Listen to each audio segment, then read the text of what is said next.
안녕하세요. 히스티스 스토리 히디스 한국사입니다. 오늘은 고려의 몬골 귀족들의 권력 독점과 무신 정권기에 이어 고려의 원 간섭기, 그 속에서의 공민왕에 대해 살펴보겠습니다. 고려에 대한 몽골, 즉 원나라의 간섭은 1259년에서 1356년까지 약 97년간 이어졌습니다. 원래 고려와 몽골은 서로 거란에 함께 대응한다는 동맹관계의 국교를 맺은 나라였지만 해당 전투에서 자국이 고려에 큰 은혜를 베풀었다 여긴 몽골이 지속적으로 고려에 무리한 공무를 요구해옵니다. 그러다 몽골 사신 저고여가 고려에서 본국으로 돌아가는 길에 피살당한 저고여 피살 사건이 벌어지게 되면서 몽골은 여러 차례에 걸친 침입을 시작하게 됩니다. 이 당시에 몽골의 침입에 대해 부쩍게 간절히 바라는 마음에 제작된 것이 바로 그 유명한 문화유산인 팔만대장경이죠. 이후 고려는 개경으로 환도를 결정하고 몽골은 더 강화되어 고려에 대한 원나라의 간섭은 심해지게 됩니다. 이 시기에 몽골과 고려의 관계는 부마국 체제였습니다. 임금의 사위를 부마라고 칭했던 것 그대로 이는 고려를 원의 사위 국가로 취급하는 것을 의미하죠. 원 간섭기에는 고려의 관제와 왕실 호칭이 격화되면서 관제는 고려의 이성 육부제가 각각 첨의부와 사사로, 왕실 호칭은 왕은 충렬왕, 충선왕처럼 충자 돌림이 붙고 폐하는 전하로, 태자는 세자로, 선지는 왕지로, 짐이 고로 불리었죠. 이에 대한 기록은 다음과 같습니다. 조서에 이르기를 고려에서는 여러 왕씨들이 동성간에 결혼하는데 이것이 무슨 도리인가. 이미 우리와 더불어 한 집안이 되었으니 우리와 서로 통혼해야 한다. 만일 그렇게 하지 않는다면 어찌 일가가 된 을이라고 하겠는가.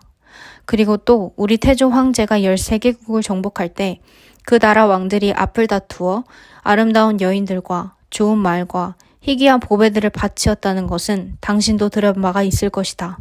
왕이 아직 왕으로 되기 전에는 태자라고 하지 않고 세자라고 부르며 국왕의 명령을 그 전에는 성지라고 했던 것을 이제 와서는 선지라고 하니 관직칭으로서 우리 조정과 같은 것도 역시 그와 마찬가지로 고쳐야 한다.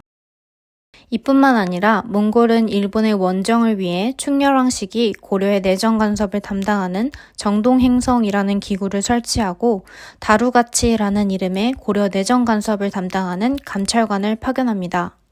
여기서 드라마 기황후의 배경이 되는 공녀 징발 또한 이루어지게 되는 것이죠. 원나라에 공녀를 보내야 하는 당시 사회에 대한 백성들의 반감은 다음 기록에서 살펴볼 수 있었습니다. 들리는 말에 의하면 고려에서는 딸을 낳으면 곧 비밀로 하고 오로지 소문이 날까 우려하여 비록 이웃이라도 볼 수 없다 합니다. 매번 중국에서 사신이 오면 얼굴빛을 바꾸면서 서로 돌아보고 말하기를 왜 왔을까? 동료를 구하는 것인가? 처첩을 데려가려는 건 아닌가? 라 합니다. 군리가 사방으로 집집마다 뒤지는데 혹시 숨기거나 하면 그 이웃들을 잡아두고 그 친족을 밧줄로 매어 채찍질과 몽둥질을 하여 숨긴 딸을 찾은 뒤에야 멈춥니다. 한번 사신이 올 때마다 나라 안이 소란해지니 닭과 개조차도 편안할 수 없습니다. 고려가 몽골에 복속되어 있는 시기 모든 이들이 고려만을 위했을까요? 이 당시 역시 원나라의 편에선 친원 세력들은 존재했고 나라의 변발, 족두리, 호복과 같은 몽골풍과 어린 나이에 혼인이 이루어지는 조혼이 성행하게 됩니다. 이러한 시기 속에서 당시 고려의 왕이었던 공민왕은 적극적인 반원 자주 정책을 펼치게 됩니다.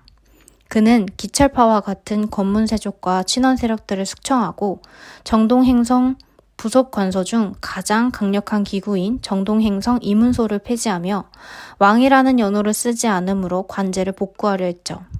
또한 몽골이 고려의 동북부 지역의 지배를 강화하기 위해 설치한 쌍성총관부를 공격하고 앞선 몽골풍을 폐지합니다. 공민왕은 이러한 반원 정책을 통해 몽골에 강력히 대항하고자 하는 노력과 함께 왕권 강화에도 소홀하지 않았죠. 그는 모든 관리의 인사권을 장악할 목적으로 인사행정기구이자 무신직검기 최후로 인해 나타난 정방을 폐지하고 전민변정도감이라는 기구에 승려신돈이라는 자를 등용하게 하여 권세가들의 불법 토지 소유를 반환하고 억울한 노비 신분을 복구시키기 위해 노력합니다. 어지러운 국내외 정세의 기틀을 다시 바로잡고자 하고 원나라에 대항하고자 노력했던 공민왕은 고려 말기에서 찾아볼 수 있는 개혁군주였습니다. 그가 원나라의 체제에서 벗어나 성리학을 부흥시키려 교육기관인 성균관을 정비한 것도, 신진사대부라는 학문적 소양을 갖춘 관료층을 적극 등용한 것도 고려의 것을 잃지 않으려는 한 나라의 지도자의 간절한 바람이었죠. 원나라에 저항한 농민 반란 세력인 홍건적과 왜구의 침입, 그리고 권문세족의 반발로 신돈이 제거되고 공민왕이 시해되며 개혁은 실패로 돌아가지만 공민왕의 개혁은 신진사대부라는 새로운 세력이 크게 성장하는 밑거름이 되어주었습니다. 대내외적으로 혼란스러운 고려 말기, 그 이후로는 어떻게 될까요? 새로운 세력의 등장이 혼란스러운 고려 역사를 바꿔줄 수 있을까요? 고려는 과연 지속될까요? 고려시대 이후의 조선 개국의 이야기, 다음 시간에 계속해서 들려드리도록 하겠습니다.